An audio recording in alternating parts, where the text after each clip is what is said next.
Hi, and welcome to another episode of Dungeons and Degrees. My name's Adrian, And I'm Alex. and today we have a returning guest and a special guest for the first time. We have Justin, Man, and DragnaCarta. Welcome, DragnaCarta, as he's our newest guest. Hello, and thank you very much for having me. And thank you, Justin, for coming back. Of course. Anytime, any place. Dragna, tell us about yourself, about you in the D&D space. Sure. So my tagline on Twitter ends with the words "should probably stop playing so much Curse of Strahd," and that should probably tell you a lot about how I, kind of delved into the 5e community. Right. I've been DMing since 4e, but 5e really caught me back in. And for whatever reason, back in 2016, I picked up this little module that had come out within the past year or so called Curse of Strahd. I was like, oh, this will be fun. And instead of just running one campaign, I have since run 2.5. I'm almost under the third. I'm a moderator on the r/Curse of Strahd subreddit community for DMs creating community content. I'm running an actual play live stream and podcast of Curse of Strahd called Twice Bitten, a rules is written playthrough, played through by 5 actual Curse of Strahd DMs to really explore how far you can push the module without departing from the written text. And I've also written a series of guides called Curse of Strahd Reloaded, basically trying to find, gaps at other places inside of the original module, or maybe there's a little more space to develop the actual content of the campaign, places where, maybe there are questions that the original authors left unanswered, and just generally trying to fill it out and make it a more engaging experience. Hence the name Reloaded. Adrian, did you just invite Justin and I to your open date? Listen, Justin's here too for a reason, okay? I know, but he's here because he took some inspiration from Dragna, and I think about the Fanes, if I'm not mistaken, Justin. That's right. Oh man, my group has. So I extended. So we're in the middle of Curse of Strahd as well, as repeat listeners would know by now. But I extended the Curse of Strahd book campaign up to level 15. So I am heavily influenced by you, Dragna, on your stuff that you built, especially for the Fanes. I did message you a few times through Discord, and I got to see some of your stuff before it was published and get some really solid ideas from it as they've moved through. My group right now just cleared. So I put your earmuffs on, those that are listening for my campaign. I put the Huntress under the Gulthias tree and kind of used your stuff plus Mandy Mod stuff and made like this little mini dungeon under the Gulthias tree for the Huntress. And they're actually headed into the swamp for the Swamp Fane right now. And I really love the rune thing you've got set up. Oh, thank you. And that's fantastic. For those who don't know, Mandy or Mandy Mod is the author of another series of Curse of Strahd guides and not religion. So I guess some people, you can certainly treat it that way. Revisions. It's called Fleshing Out Curse of Strahd. And she does some fantastic work. I think she's actually publishing full gorgeous PDF versions on DM's Guild. If you're in the market for Curse of Strahd, definitely check her out. She does great stuff. But yeah, awesome. I'm glad to hear my stuff has helped you, Justin. It's been a lot of fun to work on. And funnily, you mentioned the Fanes, actually. I'm working on a revamp of the Mountain one now. So hopefully I can publish that in a reasonable timeline, but we'll see what happens. Yeah. So did you put the Mountain Fane up in where the temple is? Yeah, so it's been a lot of on and off. For those who aren't familiar with the Fanes, Curse of Strahd, is based on the Strahd von Zarevich, kind of this vampire villain who's been around in D&D for decades. I believe he started around Advanced Dungeons & Dragons 2nd edition, and he's had a lot of modules through the years. And while the 5th edition version Curse of Strahd doesn't have it, an earlier edition had something called the Fanes, which were kind of holy sites of blessed power that gave Strahd, the vampire villain of the module, certain abilities and buffs, plus to his armor class, resistance against elemental damage, things like that. And, in the older lore, they were connected to, kind of Fey, undead guardians, and drew their power from assorted saints. And so one of the things that I did in my guide was in Curse of Strahd 5th edition, there are a number of sites scattered through Barovia, basically little Stonehenges, circles of standing stones with, assorted powers, especially targeted toward druids and such, and kind of ancient religions targeted around them. So the Fanes were kind of born of, hey, what if we brought these kind of older ideas of the Fanes of Barovia, which are, again, these kind of like ancient runic circular stones, that provide Strahd with these abilities and brought them into the modern day 5th edition Curse of Strahd. And the Mountain Fane is one of them. There are 3 Fanes: Mountain Fane, Swamp Fane, and Forest Fane. And those are actually the names from the old original edition. I think it's Expedition to Castle Ravenloft is the name. That's a 3rd or 3.5 edition module for Strahd. And the way that they work in my revision is that rather than just being kind of connected to ancient holy saints of, like Lathander or the God of the Sun, Curse of Strahd 5th edition has a very strong sub-narrative of a druidic people who inhabited the valley before Strahd or any, outside settlers really arrived. There's kind of this, indigenous culture native to the area. So the book as written in 5th edition doesn't really explore that. So the Fanes were partially born out of like, okay, well, how do we, create some kind of culture surrounding this older civilization in this area and, hopefully do it in a respectful way. But it's been fun to explore those kinds of, older cultures and lore in designing these new areas to add to this, Gothic horror module. And it's a lot of stuff.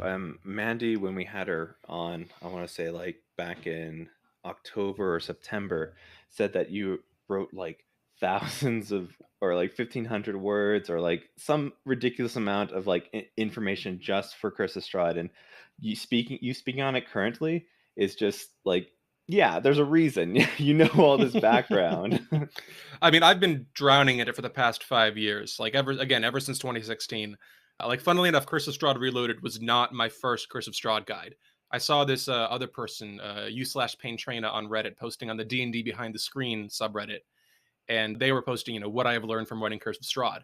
And, I was, in the process of finishing my own Curse of Strahd campaign for the first time, and I was like, maybe I should, post some of my own experience. And, that eventually became the Reloaded campaign guide. But I think for me, I've just spent so long in this space, like, I've read the module like cover to cover like 3 times. I've checked, it for, assorted citations more times than I can count. I've read so many, revisions on the module that I've probably lost count of them. Literally last summer, in preparation for Twice Bitten, the rules as written live stream / podcasted campaign I'm running, I literally went through every book of every chapter of the book and cross-referenced and annotated every like line of it with post-it notes and, Google Doc comments and such. And like, because like there's a lot of stuff in Wizards of the Coast's narrative style where like in chapter 1 they'll say something in like 1 sentence, and in chapter 15 they'll make a passing reference to it again, but most people won't remember the thing from chapter 1.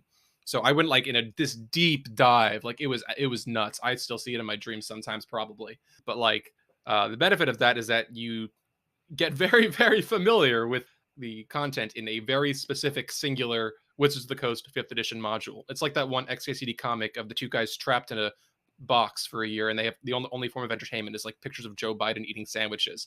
Like eventually you get very good at picking up the fine details of Joe Biden eating sandwiches. It sounds like you are Strahd and Strahd is you at this point. Oh God. I mean, at least for 5th edition, there's a lot of, he's a villain that I've grown very familiar with running, right? Like I've gotten pretty deep in his head. And actually, like, there's a lot of different ways of approaching him too. In general, if you're familiar with Curse of Strahd, he's this kind of, very calculating, manipulative, predatory villain. Vampires, have a history of being metaphors for certain, taboo issues and topics. And, Strahd, specifically in the 5th edition module, was meant as kind of leaving behind the kind of Twilight / urban fantasy reinvention of vampires as his kind of romantic interest, and more returning to vampires as monsters. And so I found that space very interesting to explore as, a foil to the protagonists, to the PCs.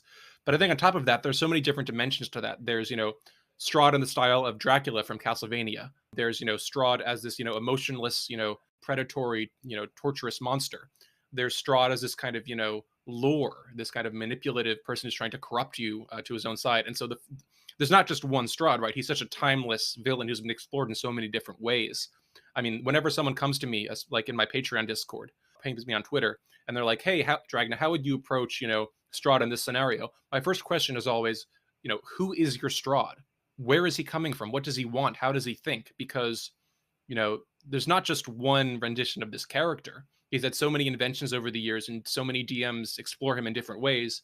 If you want to know who he is, you have to first know who he is in your game. And so that's, always something I try to focus on, because I'm sure that my interpretation, especially in different campaigns, because I don't always run them the same way twice, my interpretation, I'm sure, doesn't match everyone else's approach to the character.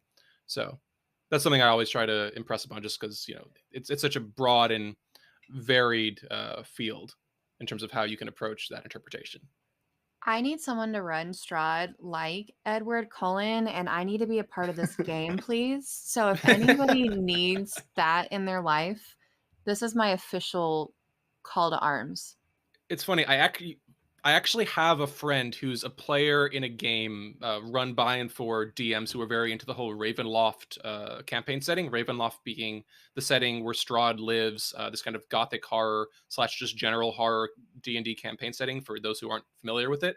And in that setting, they just take all these villains, or Dark Lords as they're called, including Strahd, and they're basically, I want to say that they're like, it's like a high school drama context, so or something like that. It's absolutely hilarious. That's awesome. So like, there's definitely a market for it if you can find a group to play with. Just It's funny that you say that, Alex. I actually started, again, earmuffs. I actually started thinking about and building out a vampires versus werewolves section in my campaign, but it died off really quickly because the werewolf side got defeated secretly behind the players' backs, obviously, because they didn't follow some thread or whatever. And shit happens behind the scenes in my campaign, but I really tried to explore that, the whole vampires versus werewolves thing. Not in a sparkly vampire way, though. That's for sure. Look, all I'm saying is that maybe Curse of Strahd needs just a random baseball game in the middle of it, and just make that happen. I could see it. I could see it. That'd be the perfect way to flex. Just show those low-level PCs who's boss. Just bring them out to the baseball diamond, line up the old Louisville Slugger, and just have at it. I think it was just a real angels in the outfield moment that just ghosts just appear from cornfields. I mean, with those legendary actions, he can catch a lot of fly balls, moving pretty quick. That's a field of dreams, Adrian. Ghosts you. in the. I got my outfield. baseball movies incorrect. Thank you, Alex. I needed that. It's okay. Okay, so what is one of your favorite Strahd moments coming to your players? Man, that's a tough question to answer. I've had a lot of them over the course of multiple campaigns. Is there anything in particular, or just kind of there's got to be a buffet of options I could probably dig from. What's the first one that comes to your brain? The first one that comes to my brain, and nothing against my current Twice Bitten cast, because they're fantastic. But in my second campaign, my Reloaded campaign, one of the players was a cleric of the Stormlord of Cord, and their backstory was that they had been abandoned in a monastery as a child and had been searching their whole lives for a place to fit in. And upon arriving at, and this has nothing to do with Curse of Strahd itself as a module, this is custom content that I added. There's a village that I've added to the southern Mount Gakis called Yedrag, the home of what I call the mountain folk, the indigenous population that dwells in the Balagnok Mountains and was kind of pushed out with the arrival of other peoples, especially Strahd. And this cleric, finding their way there, kind of has been searching for meaning, searching for some kind of purpose. And one of the encounters I added along the way up through Solanka Pass, up through that mountain, was rescuing a child from this settlement who had been, their parents had been killed by winter wolves prowling around the cliffs of the mountain, and by demonic forces, because this mountain is home to a demon corrupted temple. And the cleric helped rescue this child, help with the party bring them back to Yedrag, back to the settlement. And due to the way that this character interacted with the other peoples of the settlement, they were very much able to find a home here, and start building kind of these familial connections in a very heartwarming way. With the child that they had rescued who just lost his parents, not in a parental way, but kind of an assembling like way, and really connecting with the other members of this village, of this settlement. And I think for me, that's something interesting that Curse of Strahd as a module itself doesn't always do, because it's gothic horror, it's very alienating, it's very survival horror. But one of the things I like to do in my own revisions and my own runs of the campaign is offering these moments of light where it reminds you of why you're fighting. It's a sunbeam amidst the darkness, right? And I think for this character who would a part of their backstory was trying to find a way to connect with those around them, to find not just a drive to kill Strahd because, the character's lawful good and is doing it, for the glory of the Stormlord, but more on a personal level to connect with this family of people who had lived in the valley and had, suffered under Strahd's rule themselves. I think that was a very, pivotal moment. And just for me, something that I'm going to remember because it goes to show, it doesn't all just have to be about, spookiness and, scaring your players and, these really overpowered, vampire monsters or whatever. It's also about, showing them opportunities to connect, opportunities to bring a little light into their characters' lives and, something meaningful to fight for. And I think that's, something that can be underrated at times. But I think in this character's case, it went over very well and just kind of gave me me and that character, the player, a very satisfying story arc to remember. That's amazing. And it's very important to have those like points of levity because like if it's all doom and gloom, it's gonna be a trudge through this whole campaign. I try to make sure to have some sort of points where it's like restful, a small win, even though it might not be a total outright win, but something to keep them going. Because otherwise, it's just like, man, this is just a grind. I am sad all the time in Barovia. Yeah, and like I kind of try to push that. It's not a specific moment, but the book itself on its page about marks of horror, discusses how how to use foreshadowing to scare your players, how to use little sights and sounds to scare them, personification. But one of the things it also mentions is light, levity, bringing in those contrasts, right?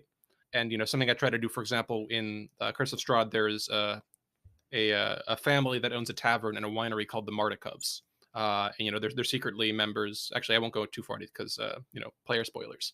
But one of the things that I try to play up is that they're very welcoming to outsiders in Barovia, in a land that is very alienating, can leave people feeling very alone.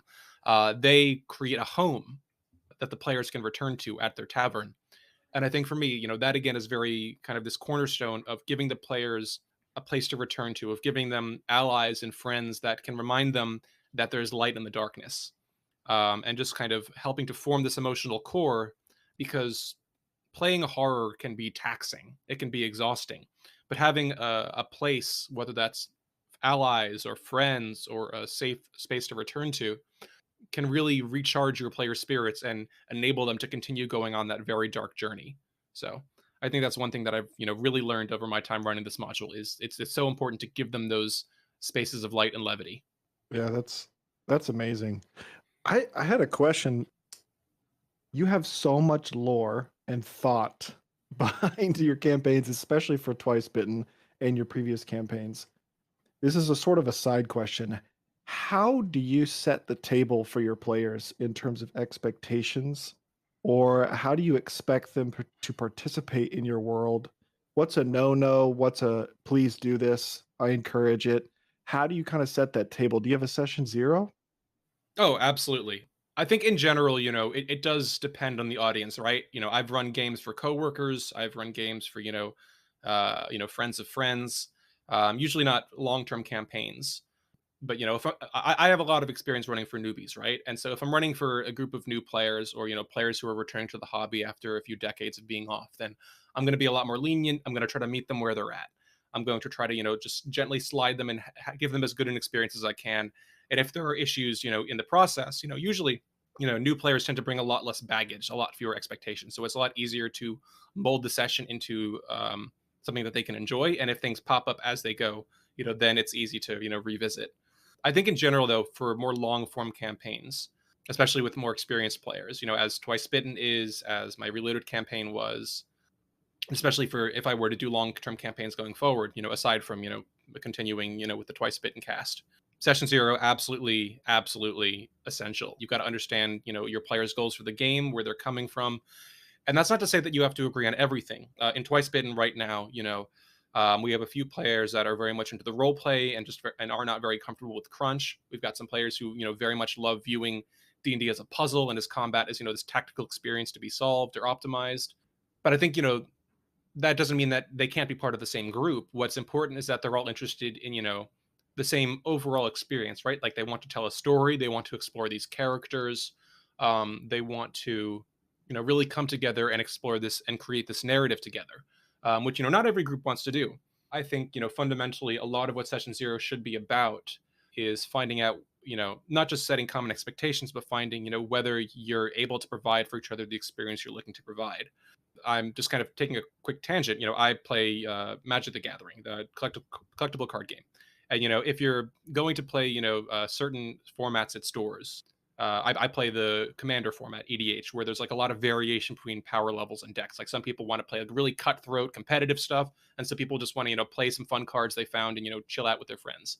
And, there's kind of this idea of like the rule zero conversation before you start the game there, which is, what kind of gameplay are you looking for? Are you looking for something really, really high power and competitive?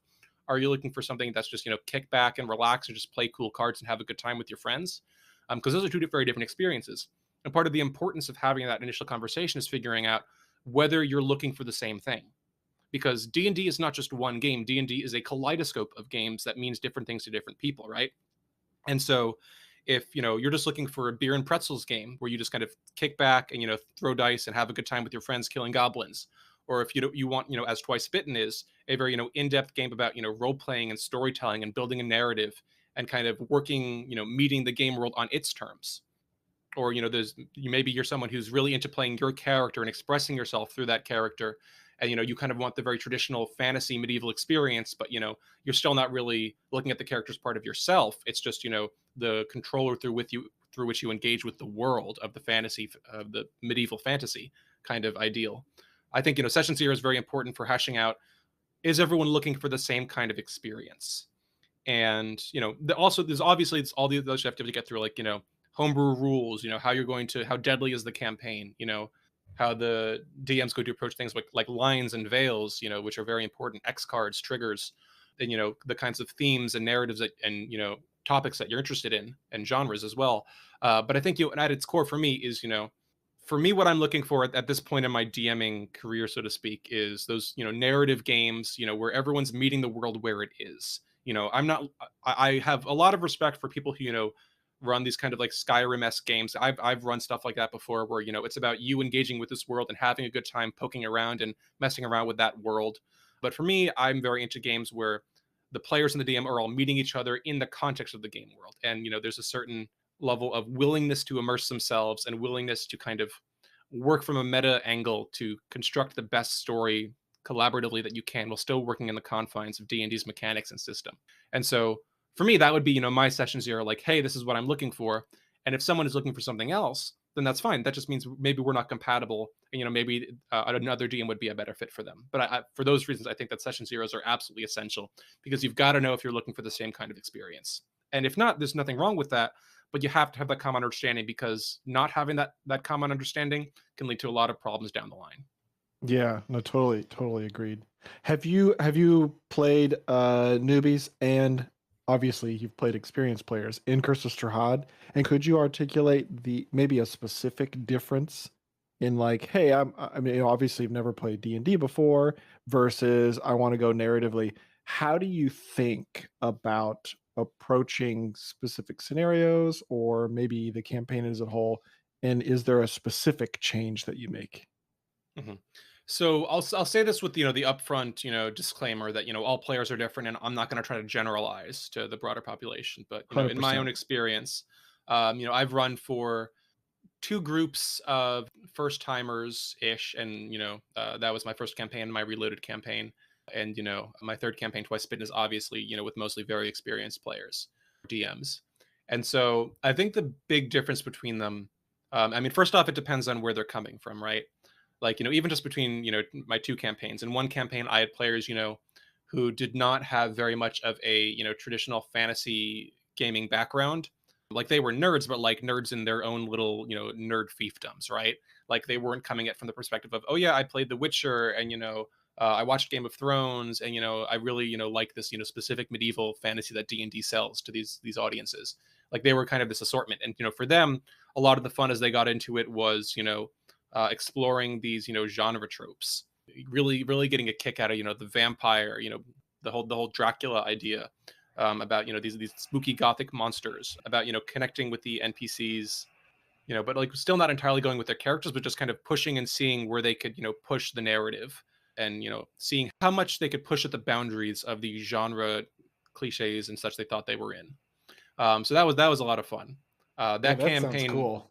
Oh, it was a lot of fun. Like that campaign's climax was literally they were trying to stop Strahd before he had a wedding to a friend of theirs. So in the middle of the ceremony, they crashed in through the stained glass windows of the chapel while an instrumental version of "I Need a Hero" played. It was fantastic. But in my other campaign, they were That's still new to magical. D&D, but they were very much coming from a Warhammer, Skyrim, Witcher, whatever kind of background. They were very familiar with those kinds of genre tropes. And for them, I think there was more this idea of wanting to live out these archetypal fantasies, right?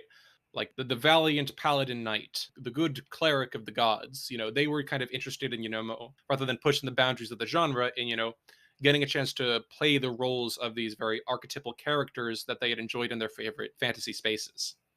And I've kind of seen that pattern, repeated in other games that I've played, that I've DM'd for, like other groups of newbies who, may not even be nerds. They don't have that, fantasy sci-fi backing, but they're trying D&D for the first time instead. They just kind of tend to push whatever they have and run with it. Not worry, and just push the genre convention as much as they can. Whereas those players with a stronger familiarity and history with the hobby and the field of fantasy and sci-fi conventions tend to try to explore those traditional roles before branching out further. And I think that's the main difference that I've seen between them. But of course, I'm working from pretty small data points, so who am I to generalize? Pretty small data points running Curse of Strahd 3 or 4 times. Yeah. All the effort, all years of effort, just worth of like what 10, 20 players max. Yeah, right. But hey, hopefully I helped some friends of mine enjoy a good story. Exactly, yeah. I've been running mine, and I think we're on the last leg of it for a year and a half now. And I've taken a bit, but from some of the subreddits, but not a lot, because I'm always afraid of like when I was very early on in the campaign, like misinterpreting or not executing the idea that was like on their paper as well. Like I was always afraid of that idea of like, this sounds good, but can I, as a DM, execute it? So I kind of like near the, I want to say midway point, I just like, I'm just going to do it the way that I think it should go. And I kind of stopped looking at other resources because I was afraid I was going to mess something up in my party. So I've mostly just been making my own as well, but less documented on how the story's going. And I have this little backlog of lore of things that are going on in the background and making little short stories just for fun and then releasing it to my players at the end of the campaign, which I'm super excited to do. Oh, that sounds great. I mean, ultimately, like D&D is your story, right? You're in your player's story. As DMs, we're not the sole storyteller, but we're certainly the story setter, right? Mm-hmm. And so, there's an insane amount of content. Like, 5 years ago when I started, in this community, right? Like there was nothing near the absolute flood of content that there is now. Like it's Oh, yeah. insane. Like we've been trying to on the Curse of Strahd subreddit, we've been trying for months to put together a wiki, but cataloging all the resources that people have contributed, but it just keeps growing bigger. And I think in general it can feel challenging because of all those resources floating around, but also because there's not really a coherent way of integrating them, right? Like Right. something funny is that Curse of Strahd Reloaded, my guide, if anyone who reads it will notice that the first 9 or so chapters of the guide tend to have a lot of citations to assorted Reddit posts and blog articles. And the reason for that is that Reloaded began as my own session reference guide. It didn't begin as a community guide. It was just, wow, there's a lot of cool community content out there. I should try to consolidate it so I can use it in my next campaign. And that was my way of organizing things. And then eventually I was like, oh hey, maybe this will be helpful to people. And that's how I wound up publishing it. And so I think it's challenging trying to consolidate and mesh together all of these things to try to make a coherent whole. Even the first time I ran Curse of Strahd, like I wasn't going off of any community content. I was just making it up as I went along, and half reading, half riffing off of the text of the actual book. And I think in addition to, like, there's a lot of ideas floating out there. Like, community content ultimately is just inspiration, right? But the tough thing is that it can be difficult, like you said, to really know how you're going to implement, how you're going to execute. Because like in 5th edition especially, there are a lot of resources for inspiration. There's a lot of resources for ideas, but implementation and execution are things that the DMG and other Wizards resources tend to kind of leave up to the DM. Wizards, production model still tends to assume that, like Minecraft, D&D is something that you're taught to do by someone else, not by the DMG. And so, because there's a lack of those resources, really helping people with things like, voicing NPCs, getting into character, forming dramatic questions, planning and outlining their sessions, integrating different sources of inspiration, keeping track of continuity. Like, because those resources aren't an integral part of the game, like it can feel challenging to try to, implement or execute a lot of those ideas, of which there are so many. Like if I had a nickel for, every time that I had an idea and I was like, wow, this seems really cool, but like, how do I fill in all like the gray stuff in the middle? Because like I've got the tagline, I've got the thesis statement, I've got a broad overview, but how do I actually get into the meat and potatoes of it and make it work on like a beat by beat basis in game? And like that's the tough part. Did you actually work on those skills, and how? Like voices, improv, all sorts of stuff. Did you take classes? I did not take classes. I wrote into voices. Honestly, that's just kind of a funny quirk. Back ages ago, I started playing D&D in 4th edition. I want to say back in around 08 or so. But, also around that time or a little bit earlier, that was kind of the golden age of like a bridge series, right? Like Little Karibo Team 4-star. And, usually it was just like one or two guys just doing these dumb, stupid voices. And like, I would get really into like mimicking them just like around friends. Like we had a lot of in-jokes, we tended to watch the same episodes and like quote really dumb lines at each other. And, because of that, I got very used to, and like some other forms of media as well, cartoons especially. I got very used to, extending my vocal range to, do more exaggerated voices or accents or affects. And, once you have that range of more extreme sounds, it's a lot easier to kind of fill in, this more moderated, tweaked tone. Once you know what an exaggerated accent sounds like, it's a little easier to tone it down because you have this, platonic ideal in your mind of, at least what people expect to hear, which may not be, an accurate or respectful representation, but it's a place to start. Regarding improv, I think my approach is kind of two things. First, I've been doing this for, over 12 years at this point. So, I've very rarely been a player.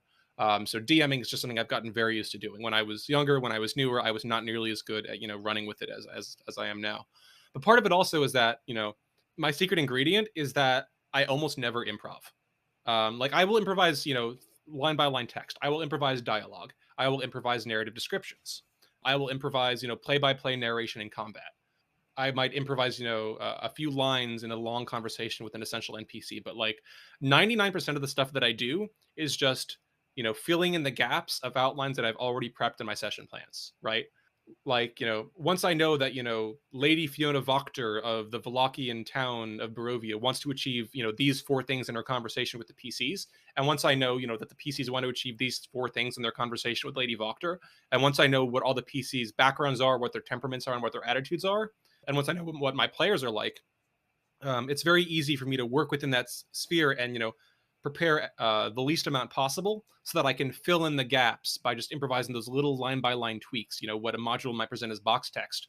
But the broad strokes are already filled in because I know what to expect and I don't have to over prepare.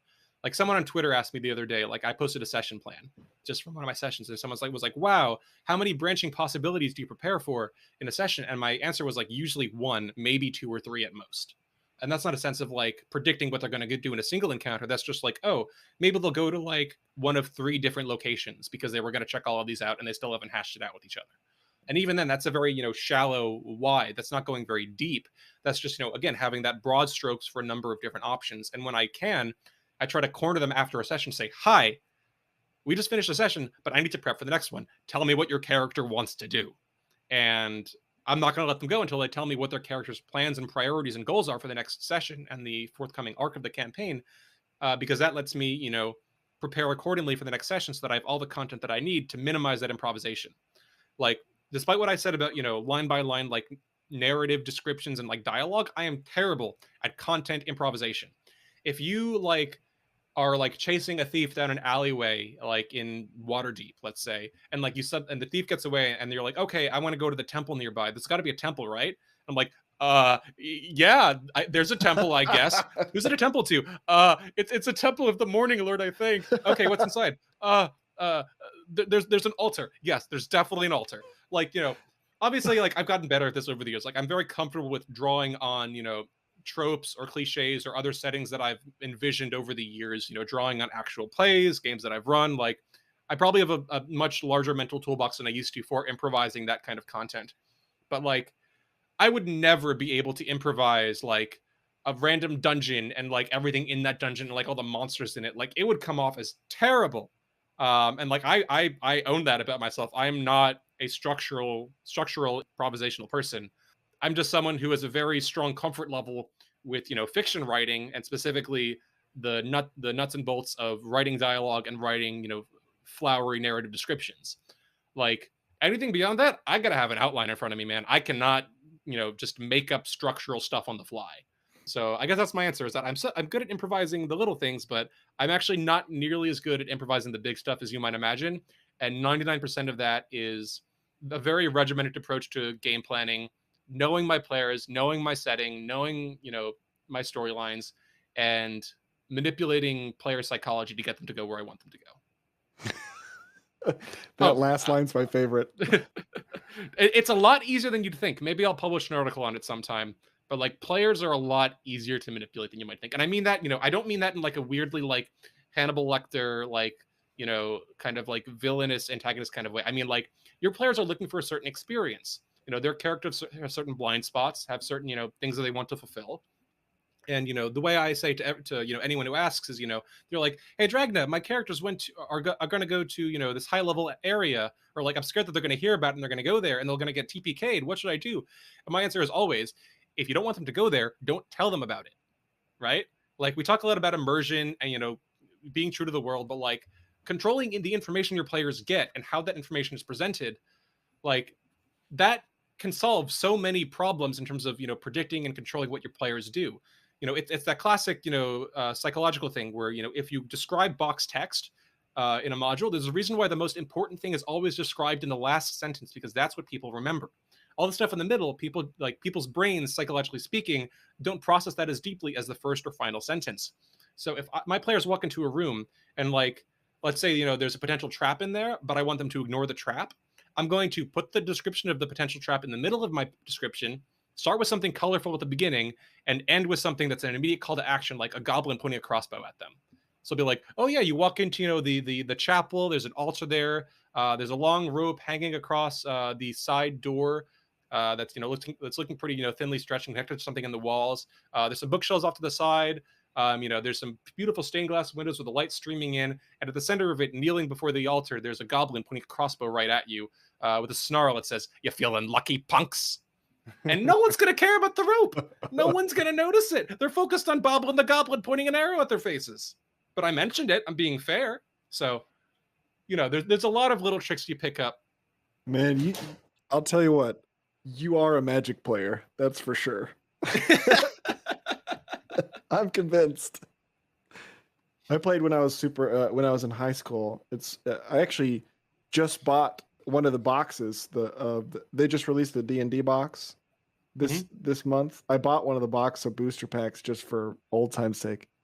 But I used to play back in the day, and that technique. You know what? Now that you articulate it in the way that you articulate it, I do the same thing. Like I always would prefer my players go, you know, a small subset of directions just to get more of the story, to understand more of their environment, to understand more of the NPCs around them and how what drives them. And some of the decisions they make, like they have to make a certain decision in order to reveal that information. So it's actually kind of comforting to me to hear that you sort of do the same thing. I think you're a little bit more calculated than I am, but maybe I could actually start to calculate a little bit more. But I probably try to be very cognizant of, you know, that overloaded word of railroading and how my players might feel about it. Yeah, I mean, ultimately, like for me, like there's a difference between railroading and influencing, right? And you know, like by influencing, like I'm not trying to, you know, force them into my story, right? Like I know there are some DMs who approach D&D as, you know, I'm telling my story and you're playing through my story. Like that's like full respect, you know, that if that's how you enjoy playing, that's how you enjoy playing. But for me, D&D is a story that I tell with my players. It's our story to tell.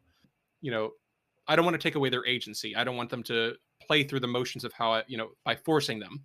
But that doesn't, you know, mean that I can't try to push or influence things in a certain way to have the narrative evolve in a way that I think is more enjoyable for them, or that will produce a more fulfilling and engaging story in the long run. You know, a lot of D&D issues are caused by miscommunications or, you know, a lack of matching expectations, you know. Trust me, you'll like this part. Yeah. So, yeah, I mean, it's it's not so much a sense of forcing them to do what I want, so much as pushing them in a way that I think will make for the most enjoyable story for all of us. And ultimately, it's up to them how it evolves, right? Like I don't tend to prep sessions more than a single session in advance. I follow the Tao of the sly flourish lazy DM, right? I'm prepping situations, as the Alexandrian puts it, not plots. I'm just going to lay out the cards on the table, and then my players are going to do with it as they will. I'm going to try to push them in certain ways if I think that I'm better prepared to handle one thing over another, or if I think they might misinterpret something in a way that I might think harm their enjoyment or my ability to handle the consequences of their actions. But ultimately, it is their decision to do with as they will. There's a trick that I use to try to minimize that kind of need for improvisation, that need for influencing that I forgot to mention earlier, which really cuts down on improvisation, is that I always try to end a session on either a cliffhanger or a moment after they've made a big decision that defines the content of the next session. Like if they're like, we just got to the tavern and we want to go to bed, like I'll say, great, we're going to keep playing for another 15 minutes, until your characters decide what you're doing tomorrow. And then once you go to bed, after deciding what you're doing tomorrow, then we'll end the session. Because once we do that, I know exactly what content I need to prepare for the first 2 hours of the next week's session. And then after that, there's a finite number of chains of causality that can proceed from that first decision. But by doing that, I've cut my work, more than half, just by waiting to get to a point where they've locked themselves, not me locking them, but they've locked themselves into a certain track of the story. And, I don't have to worry about preparing anything else because they've already said, we're going to the mansion tomorrow, or we're going to the haunted, zoo or whatever. I don't know. That way, they still have the freedom to make their own decisions, but I'm just, encouraging them to make those decisions up front so that there's a lot less that I have to do to try to keep them on any sort of tracks.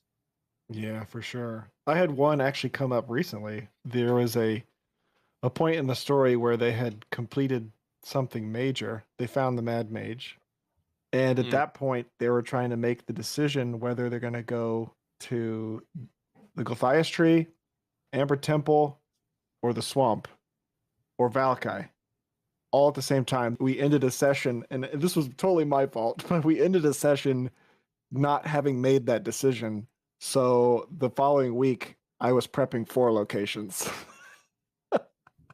Yeah, I've been there. It is not at all pleasant. Sometimes it can work out where there's like, and twice bitten, there's been times when like Strahd has, attacked them or had some kind of very antagonistic encounter. And, the players needed a long period of time to kind of process that and, kind of work through how that modifies and updates their expectations.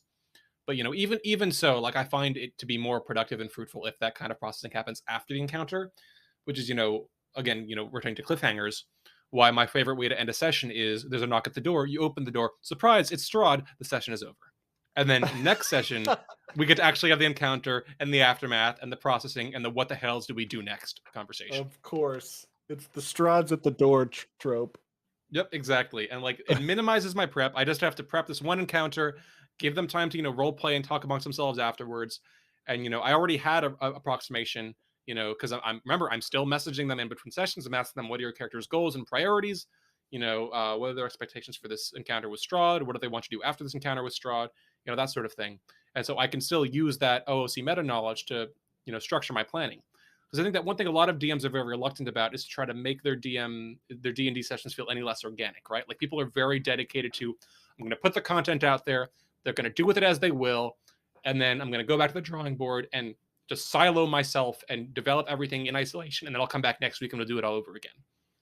There's this kind of common view of the DM as the sculptor of the story and the controller of the world and the puppet master pulling the strings. And you have to hold this veil over the player's eyes.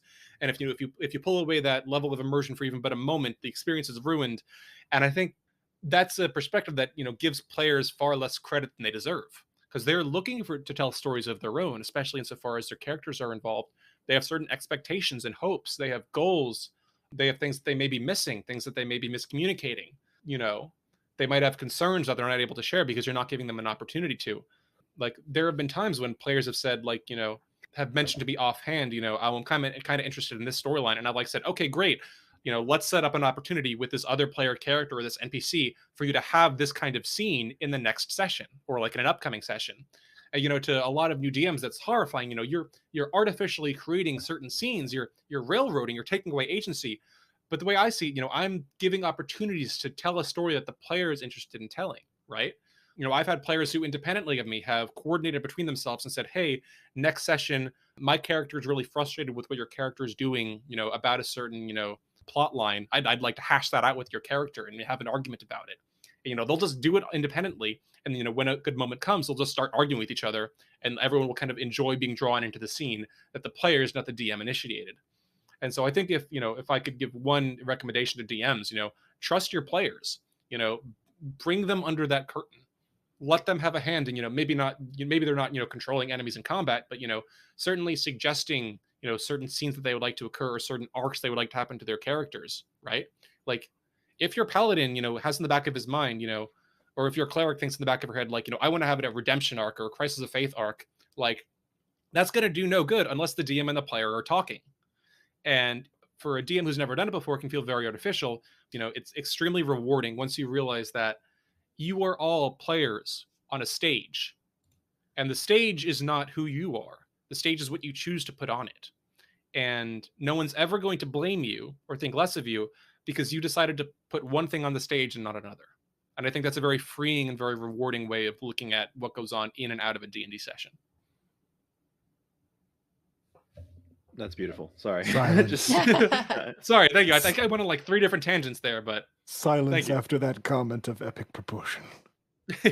I think we gave it a moment to breathe, like all good things in life. I do have a question, and it has nothing to do with D&D. Ha ha ha ha. All right, bring it on. So it sounds like you put a lot of care and concern into the relationship you build with your players. How do you feel about your relationship with like real people outside of D&D? I mean, I feel like there's a lot of life lessons you can take from managing D&D, right? Like especially as a DM, because you're at the center of this web of other people, who all want their own things out of the game and out of their own experience, right? And I know you said, not in context of D&D, but just because, of the context, it's probably makes for a good metaphor. So you'll have to forgive me for that. But, as DM, you get very used to managing others' expectations and meeting other people where they are, right? Empathy is something you tend to learn if you work at it, right? And so I think, for me, the way I look at, relationships with players and relationships with others, outside of the game context is, it's a lot of the same principles. It's about empathy. It's about understanding. It's about knowing that maybe people are going through tough times, right? There are a lot of real life social and emotional intelligence skills that have a lot of very real crossover.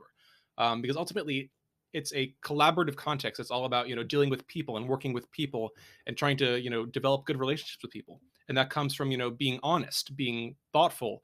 If you have a problem with someone, using I statements instead of accusatory statements, such as, when you do this, it makes me feel, or I feel why, right? As opposed to saying, you're being so dumb or you're being so mean or you're being so awful, right? And I think just in general, that kind of, very mature, collaborative approach to things. I mean, I'm not a guru. I'm not a therapist. I'm not some kind of, celebrity social butterfly. But I think, that idea of, approaching people and meeting them where they are and trying to understand where they're coming from and, trying to communicate in a way that reflects where you're coming from without invalidating where they're coming from has, at least for me, been, very helpful. Well, it's a love match all around. Everybody here obsessed. I asked this question to Mandy, and I'm asking it to you. You have like mountains of content. What is the one thing that you hope that a player can take from it, or that you like want? Like, this is the one thing that makes the campaign, but like I feel is very important that I've kind of fleshed out. Mm-hmm. So like the one thing that I've changed or added to Curse of Strahd that I feel is that I would kind of feel is the most important or the most meaningful change. Yes. I think, man, this is a tough question. I think my answer would be in 2 parts, and I know that's kind of cheating, but I think there are 2 things that I would kind of hold up. The first one is the character and arc of Irina Koliana. who is, in the book, she is, I guess, she's very plot relevant to a lot of Strahd's interests and obsessions, kind of going back to this classic mold of the Dracula obsession and stalker figure. But the book itself does not give her a lot of character. Her happy ending is her individuality basically being subsumed. And understandably, a lot of people have not been entirely happy with that, especially because the module as written is very much a story about the people around her, but not, herself wanting anything or having any agency in any sort of way. And a lot of what I'm most proud of in Reloaded is, doing my best to give her that agency, right? Where she, is caught up in this maze, this labyrinth of outcomes that other people want for her. Her brother wants to escort her to safety. Her father wanted to, keep her from the truth of the fact that, she's not related to him by blood. Her, half brother, wants to keep her for his own, obsession because he's determined to bring his family back together by any cost. And Strahd, of course, is, stalking her as this very, abusive, objectifying, vampiric, metaphorical figure. And so, and there's also the character of, Sergei Strahd's brother, who kind of plays a role in it. And, again, ostensibly he is portrayed as a good guy, but in a way that very much invalidates anything of Irina's actual personality or the relationships she builds with the players through the course of the campaign.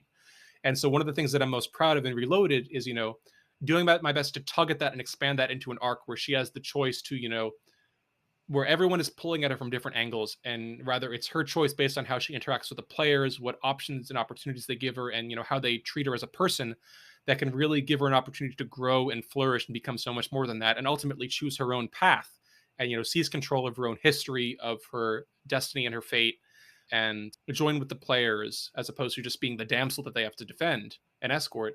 Really join with the players to be a meaningful figure in the fight to not only rescue and save her homeland, but rescue and save her own soul. So that's the thing I'm very proud of. I felt that was very important for, such an important character of the module. She gets 4 or 5 lines of text and 1 paragraph describing what happens to her later. And I felt that was a pretty big injustice. But, now I'm pretty happy with how she's been revised in Reloaded. And my hope is that, she's been a much more engaging and pleasing character, for those who've run my changes, that I hope, are a lot more respectful of her agency and of her, history and of her role in the campaign.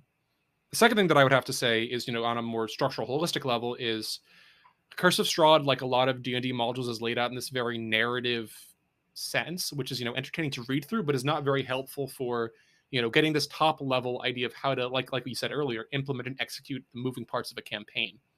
And so, through things like the DM primer that I wrote on the Curse of Strahd separate, on the player primer, on, a bunch on the comprehensive history of Barovia, a spreadsheet that I published, and a whole lot of other pieces. My hope is that I've given, DMs, especially new DMs who aren't sure how to approach a module, a kind of, very broad level understanding of how to understand and where to meet the module to make it their own in their own campaign. Because it can be very challenging to take this, 15 chapter, 4 appendix, 300 page long module and just turn it into something coherent, especially when everything is scattered across in this very, flim-flam narrative context. And so my hope, is that my work has given them, I'm not saying they have to take everything that I give them, right? Like, a lot of my stuff is subjective. Not all of it's great. I hate my chapter on the town of Valaki. I'm revising the Thanes chapters now. I'm not saying it's perfect, but my hope is that, a new DM is feeling very overwhelmed can kind of, see my guide as, this welcome, this, friendly slide into the content and think, okay, maybe, I don't have to dive into the deep end. Maybe I can just wade in there slowly and use this guide as scaffolding to understand the themes and the content and the characters and the setting that I'm dealing with, so that I can delve deeper and start making my own tweaks and updates to the content to really tailor it to my players and my game. Yeah, no, I think that's what we all hope for when we kind of give out this kind of information, is that, it's so helpful to somebody, somebody that was like you, what, like 5 years ago when you started, like, hey, I think this information might help, kind of thing. Mm-hmm. Yeah. Man, you baked out Irina. I can't recall. Did you also bake out Mordenkainen and his involvement? I'd be really curious to. I know someone else has poked at Mordenkainen. I think for me, I tend to leave him alone. Partially because I don't find him very interesting or particularly relevant to the story. Like, he's not a pivotal character in the way that Irina is. And secondly, just because I don't think mechanically there are any issues with it. Like, I suppose, you could say that, one role that you could give him would be like, giving the PCs intel and, about, the layout of Strahd's castle and Strahd's tactics in battle and his capabilities. But like, you could probably also do that through Van Richten. And like, Mordenkainen himself, like, I guess the biggest objection you could give is that, he's like the 15th NPC in the module who for some reason you need greater restoration to heal. And like, which like, God, like there's like 4 NPCs, like 3 NPCs that like need greater restoration in some way. So if you don't have a 10th level cleric by the end, like you're basically screwed, which, is another comment about how Curse of Strahd really elevates, that specific archetype and basically forces you to play the module optimally. But in general, I think, Mordenkainen he's fine, I guess. Like if he's not that Essendal ally, like you're gonna go there, like you're gonna beat him up, maybe he'll beat you up. Like if you want to cure him, like there's like this complicated process to go through, but like you don't really get anything out of it. There's nothing pointing you there. He's just kind of like this most severable piece of the module. Like I was talking to some friends and other DMs the other day about how like Curse of Strahd is this very interconnected module where like changing one piece changes all the others. And that's why it's like this very coherent, cohesive module that a lot of people really attach themselves to, because if you change something about the Druids, that changed something about Strahd, and that changed something about the Dusk Elves. And we were like, oh yeah, but probably like the Night Hag's little bone grinder, like you could probably cut that out pretty easy. But like, no, that's not the most severable part. The most severable part is Mordenkainen, because he has nothing to do with anyone. It's just kind of off on the side of the map doing stuff on his own. He's and a like side there's no story. hooks leading there. Like there's no reason why anybody would be interested in talking to him. Like even if they put the pieces together, there's nothing really to be gained by talking to this crazy wizard who's like shooting fish with lightning bolts. Yeah, I had to bake that. I had Yeah. to bake that out a bit because he ended up being my group's ally. Yeah, like I've used him like in my campaigns. Like I've had him be a convenient excuse for Rudolf Van Richten vanishing just before the climax, so that the PCs can't try to recruit him. Like he's gone off to he's put together the pieces. He figured out Mordenkainen's true identity, and he's going to try to heal him with his cleric powers and like try to understand more about Strahd's weaknesses and his combat in the castle Ravenloft. And like that is a perfectly useful purpose for him in my mind. But like as far as the players, I don't think you need anything. Like he's fine for his purpose. He doesn't really do anything worthwhile. And like I don't think, like Reloaded is all about finding gaps, right? And filling them in. Mm-hmm. And like, I think it's part of, where mine and Mandy's styles clash, right? I love Mandy, she's great work, but like she's all about fleshing out things. Whereas I'm again, filling those gaps, just kind of, reloading those things that I think just aren't quite there. So for me, like if I don't see a reason to care about Mordenkainen, I'm not really gonna touch him because he's doing his job, which is basically nothing. He's off on a corner of the map. If you can, heal him, he'll give you a little charm against Strahd and like maybe give you some useful intelligence, and like that's good enough for me, right? Right. Like there's nothing crying out for major revisions there. And I have a lot of respect for those who've done some really interesting stuff with him. But I think for me, the first question I ask when revising content is, does this need to be a bigger part of the play experience, and is there anything obvious that's missing? And if the answer to both of these is no, then I don't necessarily think that I need to take a hammer and chisel to it. Would you suggest to pick those where the boons are and the ally is and the final resting place versus just drawing them or rolling for them? So I think it depends on what kind of experience you're going for. If you're going for kind of this traditional, because Curse of Strahd can be played in multiple ways, right? Depending on the genre you're approaching. You can approach it as kind of a gothic horror, which is, these very high romanticism tropes, Strahd as the abuser, as the predator, kind of the tormentor of the PCs and just kind of going on this vampiric journey, kind of sticking very close to the rules as a written campaign. There's kind of a dark fantasy, approach, kind of like The Witcher, which a lot of players actually want. A lot of players like the trappings of gothic horror, but what they really want is a dark fantasy with the aesthetics of gothic horror. They don't want to play gothic horror because gothic horror is too depressing. And so dark fantasy is, more about, these great narrative beats, these dramatic moments, finding allies and exploring this unfamiliar setting. And I think, ultimately, a lot of players say they want gothic horror, but they really want dark fantasy. And in dark fantasy, these narrative beats, these big moments have to have punch to them, right? Like they have to mean something. If you find the sword of blessed sunlight that can slay vampires with a single blow in like the barn of like some random farmer's house, like nobody cares about that. Like that's not dramatic. That's not important. That doesn't feel good. But if you pull the sword of sunlight from the stone of the cursed temple deep in the mountains, like that feels great.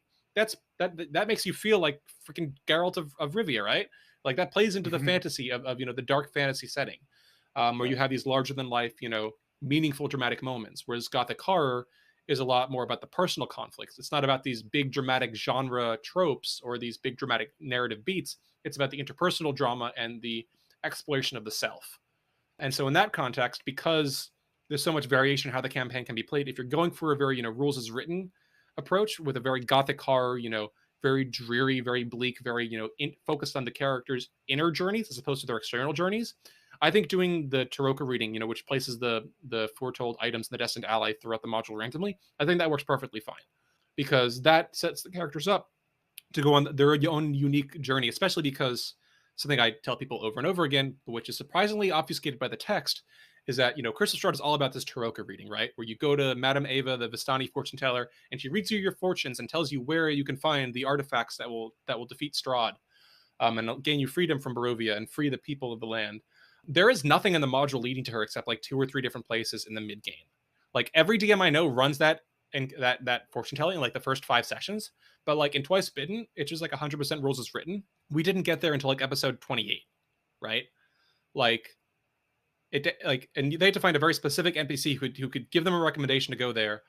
Because in the book, unless you use one of a very specific adventure hook, an adventure hook that ties very specifically into the dark fantasy as opposed to the gothic horror tropes, the other 3 hooks are all very much gothic horror, and those hooks do not lead you anywhere close to that fortune telling until you get to like level 6 or so.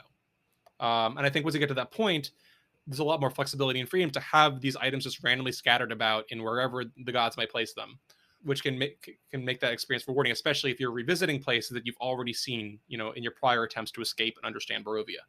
If you're doing a more dark fantasy approach, which again is what I suspect most DMs and players actually want, with these big punchy narrative beats, moments of redemption and joy and triumph over the forces of evil, and players as heroes instead of survival horror movie protagonists, you're going to want, first off, you're going to put the fortune telling at the beginning because Strahd is, going to be your long-term antagonist. You're building up to him. You're building him up over time. The players are there to kill him. They're not there to escape him. And, because of that, you want to have a very traditional narrative build-up of, slowly powering up over time with this very, Metroidvania kind of approach to things.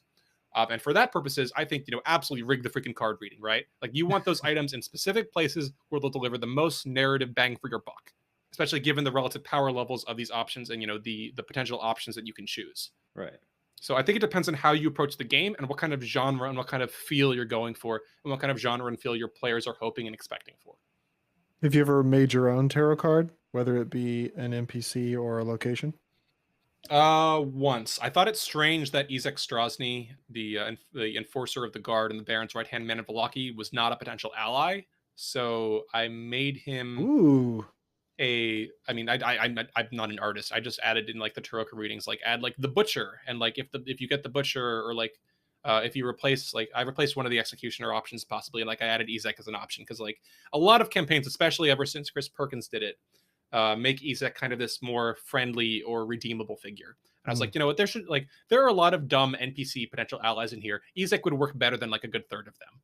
So yeah, I just put that in there. I haven't really changed much else though. I find that, there's a good assortment of options in the text to choose from depending on what kind of experience you're looking to create. Generally, again, like unless there's a glaring flaw or a glaring hole, I tend not to change too much. All right, we're about to hit the hour mark. Does anyone have any last questions? Don't want to hold Dragna up too much. Nope. No for Alex. Justin? No, dude, that was epic. I learned 10 a out of lot. 10.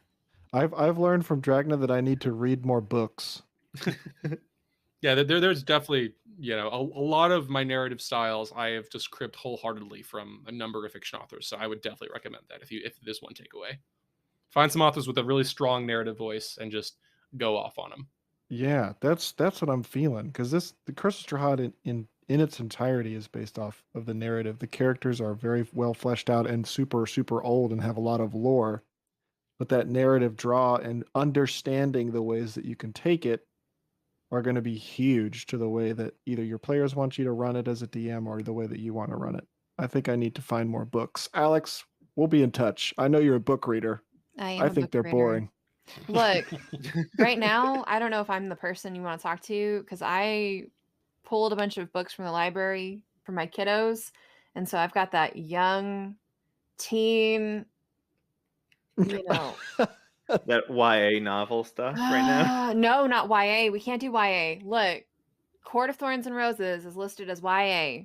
for the two people who listen to this podcast that absolutely know what that story is, that is not young adult. That is adult. It's spicy.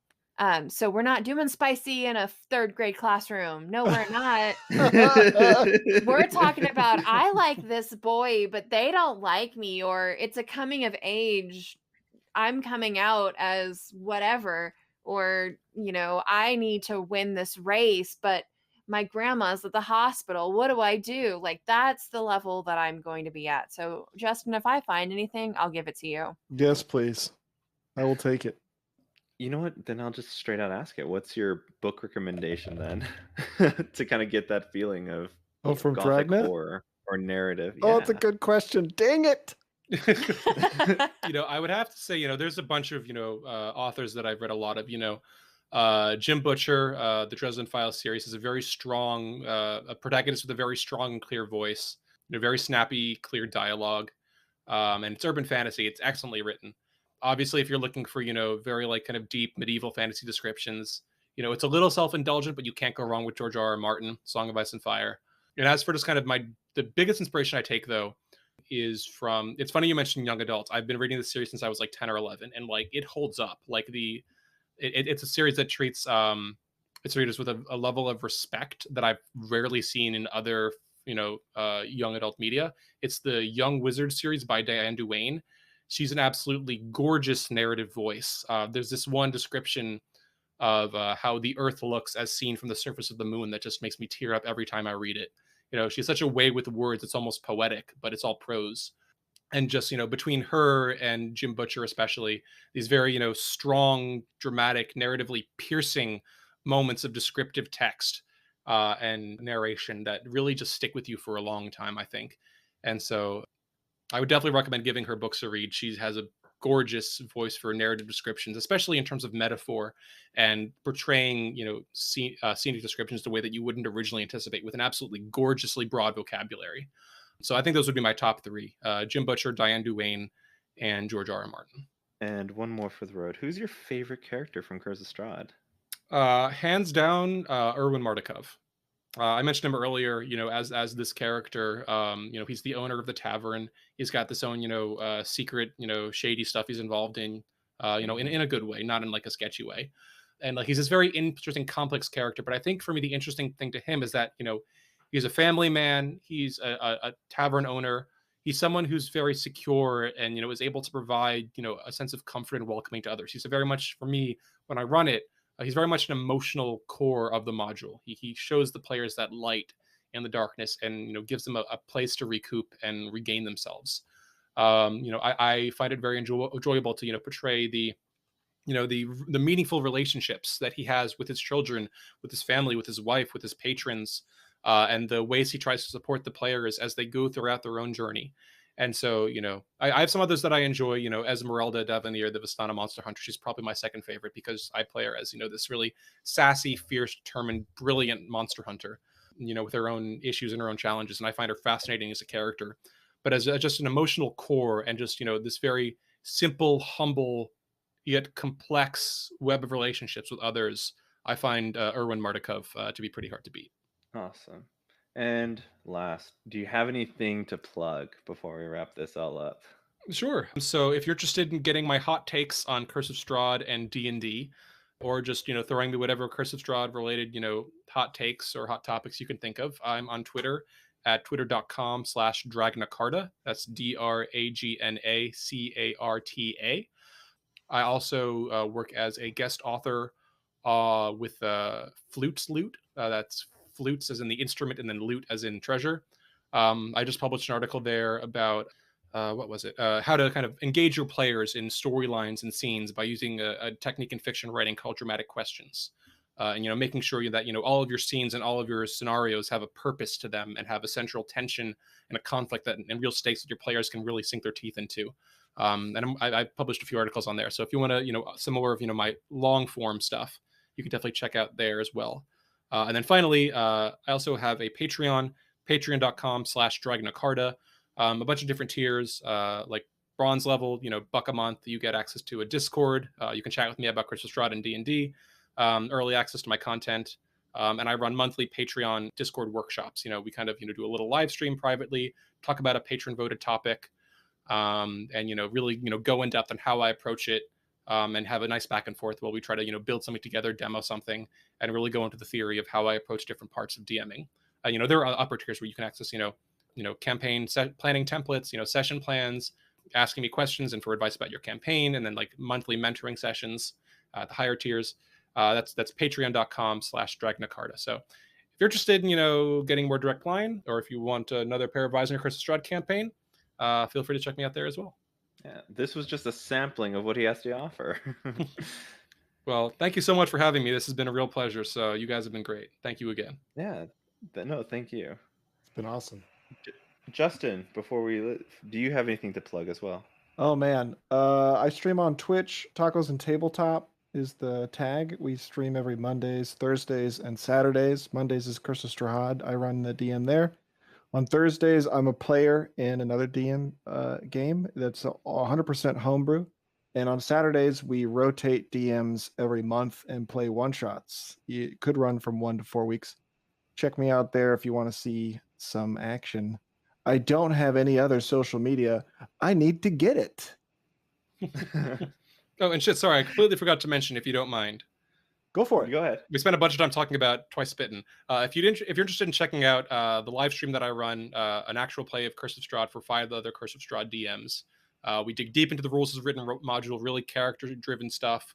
If you're interested in checking that out, we stream most Saturdays at twitch.tv/r Curse of Strahd, and you can also watch all of our past episodes at youtube.com/c/r Curse of Strahd. So feel free to check it out. Hopefully you enjoy. If you're a DM right looking to play Curse of Strahd, hopefully it's helpful, or at least enjoyable. Awesome. All right. Thank you, both of you, and Alex. Thank you, dear listener, for joining us for another episode. You can find us wherever pods are cast. Please rate us 5 stars on Apple Podcasts. That helps get the word out and helps us become a legitimate podcast. Although I think we're hitting a year, so maybe we are legit. It's tomorrow. It is tomorrow. I have it in my Congratulations. calendar. Appreciate it. Happy birthday. Oh, shucks. Oh. Me without party poppers. Oh, that's a good idea. We should have done that. We should have worn party hats for a podcast that people obviously No watch. one can see us. Yep. We can just say we did, and they would have to be none the wiser. Absolutely. We are all in party hats, and we have party hats. That's it. I couldn't think of what else you would wear for. Balloons, party poppers, streamers. You just keep going. We're good. We're Cups. good. I don't know.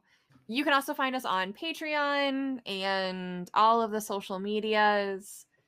Please help get us out. So go tell a friend, go tell a neighbor about your favorite Dungeons and Dragons podcast. Thank you so much for listening. My name's Adrian. And I'm Alex. Go have some fun.